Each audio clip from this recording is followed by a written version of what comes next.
I want to help you. If you're in a binge restrict cycle, if you have this self-loathing narrative where you look in the mirror and you hate what you see, if you feel like you're on the go, go, go, structure, rigidity, and there's no connection to your sensuality, sexuality, feminine essence, if you find a really poor relationship with food, this video is for you.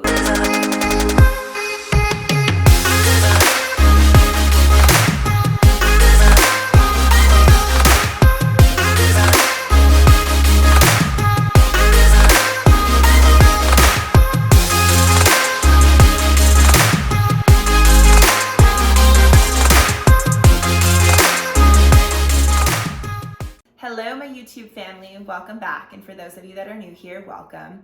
My name is Erica Hepperly. I am your favorite feminine embodied leadership coach, empowering you to transmute your pain into purpose and your fears into freedom. And through my journey, I've always had a really poor relationship with food and with my body. And it wasn't until about 2 years ago that I really started to find this deep home, this deep inner peace in this vessel. Through society, through the patriarchal society, we are taught this binge restrict cycle, this dieting cycle, lose weight in 30 days, do this diet and you'll get this result. And ultimately, it's taught us to look outside of ourselves for the answers, for the guidance when it comes to how we nourish our body. It leaves out a whole other aspect of soul nourishment. It leaves out the understanding that maybe it's really difficult to diet or to lose weight because it's not just about the food. It's truly about our core belief systems. It's about having a disconnect from our physical vessel, the feminine essence. It's about really having a deep disconnect from our emotions, repressing our emotions, repressing experiences, traumas, wounds, pains. And through that, it really disconnects us from our intuitive knowing of what we need to feel fulfilled, what we need to feel full. Our body is this intelligent vessel that this society doesn't give credit to. I want to help you. If you're in a binge restrict cycle, if you have this self-loathing narrative where you look in the mirror and you hate what you see, if you feel like you're on the go, go, go, structure, rigidity, and there's no connection to your sensuality, sexuality, feminine essence, if you find a really poor relationship with food, this video is for you. And stick around to the end because I have a very beautiful exercise that you'll be able to implement when it comes to breaking free from the binge restrict cycle or the compulsive eating or feeling really disconnected to your physical body. First step is we want to create awareness around your food patterns and the narrative of your physical body. Really understanding how we eat, how we eat, when we eat, and understand that when we can start to create this awareness, we can start to understand how we can create the freedom. On the other hand is the awareness around our narrative of our physical body. What do you see when you look in the mirror? What are those inner whispers that come up when you see your physical body staring back at you in the mirror? When you go to put on clothes that maybe don't feel so flattering, what's the first thing that comes up? And when you can really start to understand the awareness around why you do the things you do, the food patterns, when, how, where, why you eat, and the narrative of your physical body, we can start to create liberation through it. And for my entire life, since I was a child, I've always been bigger. I've always been the girl that was big boned, that had a little excess weight, that had an athletic structure. I never fit into my friends' clothes. I never fit into my friends' shoes. I always had to buy bigger clothes. At one point I was buying in the plus size for children. And there was a lot of shame that I felt growing up around my physical body. And that ultimately came from a very young age where I was shamed for my sexuality, my expression. I found pleasure at 6 years old, was shamed for it. No one knew how to have a conversation with me about why I was doing the things I was doing. And that's not to say there's anything wrong with what happened. It's just how I, as a 6-year-old girl, interpreted my physical body and the connection to it. It started to be this begging and this pleading internally for external validation on my physical body. I was deeply desiring confidence. I was deeply desiring to feel what everyone else, quote unquote, felt as free in their body as young children. And that spilled into high school and college, where I started to drink to find confidence. I started to drink to mask the insecurities that were living within. I would drink to the point of blacking out, get myself in situations that were really dangerous, that objectified my body, and ultimately left me feeling empty. And then from there, I went on to go to bodybuilding, where I restricted all the food consumption. I was obsessed with how I worked out, and it just became the other extreme. And I got myself in this binge restrict cycle. And so my relationship with my body and with food hadn't been what it is now, where I feel very alive, very at home, very connected to my sexuality. And it took work. And that's why I've created this video, so you can find that liberation, that freedom. And so food stops running your world. Food stops being the forefront of your thoughts. You feel at home in your physical body. You don't feel insecure when you go out. You don't feel like everyone's staring at you because they're staring at your body. You feel confident, you feel alive, and you glow from the inside out. So phase 1, create awareness around why you do the things you do from a place of curiosity. And ultimately, I ask you to come from a place of curiosity. Why do you do these things? Not from a place of judgment, not from a place of shame, from a place of curiosity. Step 2 is understand the feelings and emotions that are connected to your food patterns. So when you can really start to understand the emotions and feelings that are connected to these food patterns, you can really dive into, what are my core beliefs? What do I believe to be true about myself? I believe I'm not enough. I believe I'm not worthy. I believe that I have to be beautiful in order to receive love, right? Those are our core beliefs. And the emotions and feelings connected to those, and why we eat the foods we eat. So you're gonna take a food log, and then you're going to log what you feel before and after you eat. From there, you get to then see, what are the belief systems I believe to be true about myself.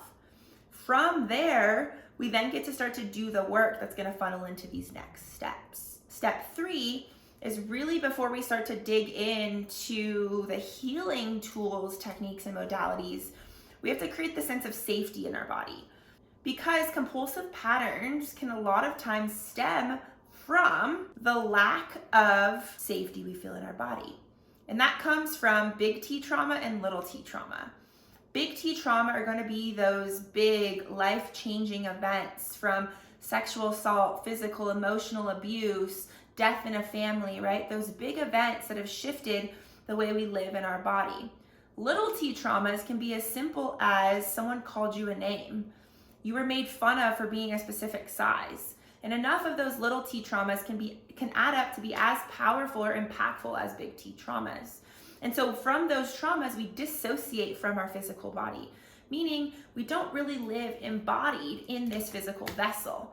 We live up and out of our body in this head of ours, in our monkey mind, and we let our ego and fear be our narrative. And so when we can start to create that safety in our body, that home in our body, that inner peace in our physical vessel, we can then start to go into the emotions and the shadows and things that are going to come after that. So step 4 is really being able to meet your emotions intimately. So in step 2, we created an understanding of our emotions, of our feelings. Now here in step 4, we get to meet them intimately. What does it feel to fully embody that fear, to go into it rather than trying to dodge around it, to go into it rather than trying to shove it down and pretend like it doesn't exist? When we can meet those intimately, we realize the only way out of these challenges, of these compulsive patterns, is through our emotions that are alive in our physical body. A lot of practices you can do to truly meet your emotions intimately. But I'd say, think about your emotion as if you're sitting across having coffee with this emotion. What physical character does that emotion resemble? What is it here trying to show you, teach you? What lessons can be learned by creating a close proximity to those emotions? And once you really start to create that intimacy with those emotions, you can really start to understand why we've been running from them for so long, why we've shoved them down and put them under the rug and not acknowledge them. And that's where we can go into step 5 of this process, is really being able to create a dialogue with your inner critic. And your inner critic is a shadow aspect of your ego. Your ego is your safety protection mechanism that keeps you safe. It's the way you view the world based off of your previous experiences and environment. And your inner critic is connected to the emotion shame. So a lot of times we've shamed ourselves or we've been shamed, and this dialogue of criticism comes in. You're never enough. Your body has to be this way in order to get love. If you keep eating that way, you're going to look like this. Why can't you ever do the things that we say we're supposed to do, right? You really put this shame on yourself, and your inner critic plays that loud. And when I did a recent shadow work technique with one of my clients, she really started to realize that her inner critic was actually a really beautiful tool. It was a tool that allowed her to listen to what her inner being or her soul was needing, wanting, and desiring. It was like an alarm clock that was going off to tell her it's time to turn back inward, time to listen to what we need internally and stop looking for things externally. And hers stemmed with food, right? She would use food because she wasn't nourishing her soul, her inner being, and what she needed internally. She was using something outside of herself. So she said her inner critic was actually this beautiful mechanism and tool that was like an alarm clock that told her to come back in and ask herself what she needs. So really start to create a dialogue with the inner critic. What is it here for? What is it trying to teach you? And when did it first come into your world? From there, we can then go into step 6, which is somatically move those experiences, those traumas, those wounds, those emotions up and out of your body. Meaning that trauma lives in the tissues at the cellular level and dysregulates our nervous system. So we are in this fight or flight mode, and that's where we really get to come back home into regulating our nervous system by going through those emotions. And somatics really consists of breath, sound, movement, and touch. So how can you move those experiences, those belief systems, those emotions up and out of your body through a practice of breath, sound, movement, and touch? From that, you'll really start to see that you've created space for inner peace. You've created space in your body to really create more pleasure within, rather than having to use food to cope with those repressed emotions, repressed traumas, repressed wounds. And then start to deepen the intimacy you have with yourself. And when you deepen this intimacy you have with yourself, you really start to date yourself. What do you need? Who are you without all of the titles, all of the criticism, without everything that you've made yourself to be? Who are you? And that's where you can really start to connect to your sacral space, so your womb space where all life has been created. That's where you can really start to connect to loving yourself by opening your heart to what you see staring back in the mirror. Through touch, you can start to create sensual connection and really feel a connection to your physical body. But really, it's deepening the intimacy with yourself. How much time can you spend alone without distractions? And one tool that I used when I was first teaching on this topic was the starfish method. Going into a space in your room, in your house, wherever it may be, and laying like a starfish until you were able to feel every single urge, every single craving, every single emotion come up, until you could no longer resist those urge anymore. And then you would extend the amount of time you would spend in that starfish method, and eventually you start to see that you don't really need the food as a coping mechanism. It's something deeper that you could start paying attention to. So really slow down using the starfish method and being able to extend it each time you go into that method. Eventually food stops having such a charge over you, and you get to create a deeper relationship with yourself, right? And last is to reintroduce food through intuitive eating and gut-friendly, hormone-balancing foods. When our hormones are dysregulated, that can cause a lot of compulsive patterns. Why? Because it causes at certain times our blood sugar levels to spike and to dip. So we get in these ravenous cycles wanting to eat.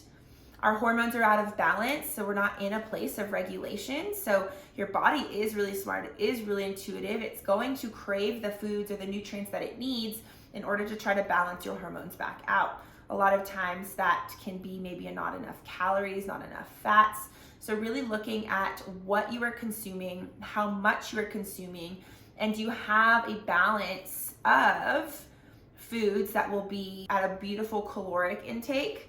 There's also cycle syncing, where you can eat foods in correlation to your cycle, which we can get into a different video. But really being able to understand that it's not just about your willpower, right? And then within the gut, a lot of times if we have an imbalance in our gut microbiome or our gut environment, that can also be why we have blood sugar level spikes and dips. Also, we have more neurotransmitters in our gut than we do in our brain. So if we're feeling like there's an imbalance, that can cause feelings of anxiety, of depression, and that's going to cause us to try to cope through food to get those hits of the dopamine that will cause us to get those euphoric feelings for a split moment in time.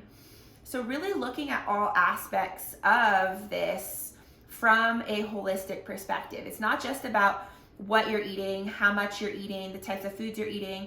It's not just about a food log and awareness and a diet and having this, the proper macronutrients written out for you. It's about looking at all aspects. And a bonus one you can go into is, what type of training are you doing? Does the type of training you're doing align with your blood type and how your body wants to move? Or have you taken what a fitness coach who just coaches very generally, taken their program and applied it to you, not looking into all of these other aspects, right? So this is just a really brief overview. If you have questions on how to break free of your compulsive patterns, this is not a video for someone that's really challenged and really suffering with deep disordered eating. This is a video that will help if you've been in a binge and restrict cycle because you've been in a dieting mindset your whole life, right? And this is just some support that can help you open up your mind to get professional help, to reach out to me so I can support you on this journey, and really to be able to understand that it's not just a one size fits all. This compulsive pattern that you've been in has been programmed in you, maybe from your parents, maybe from society, maybe from your environment, and you get to become free of it when you start to do the inner work. And it's not about the food, it's about going deeper. And I know when I was on my somatic journey, I was deeply ruled by my compulsive eating patterns. And when I was able to understand that it was actually deeper trauma that was living within, I didn't even have to focus on dieting. The weight just started to shed. It was emotional weight I was carrying. It was energetic weight I was carrying. It had nothing to do with the food. It was an imbalance in my microbiome and my gut that was causing me to want the candies and the chocolates and the sweets. And now, being in a place of having balance, I hardly ever crave sweets. I want food that feels nourishing, that gives me good energy, that makes me feel alive, that gives me really great brain clarity. And you start to honor your body through the process of healing. So, one little nugget that I said I was going to give you at the very end is to start with mirror work. What you will do is just sit in front of the mirror. I would commit to 7 days in a row for 5 minutes a day, where you sit in front of a mirror, maybe a full-length mirror, maybe your bathroom mirror, and you stare into your eyes for 5 minutes. At first, it might be uncomfortable. At first, it might feel weird. At first, you might laugh or think you're crazy. But the more you do it, the more you start to meet yourself intimately. And that's when you can really understand why you do the things you do. You can really start to create an appreciation for your physical body, and you really start to practice mindfulness. And when you can spill that mindfulness over into how you eat, you can start to then become aware of why you eat and when you eat and how you eat. And you come from a place of curiosity. So taking shame and shifting it into curiosity, if you can take anything from this video. And remember, we are here to support you. Fearless and Flourish, our 6-month mentorship and mastermind, which will take you from your pain into your purpose, out of fear into freedom. is for the woman that is feeling challenged with her food patterns, who wants deeper self-love, who wants to feel confident and alive so she can truly find her purpose and not be crippled by her food patterns and her self-esteem. Thank you so much, and we'll see you next week.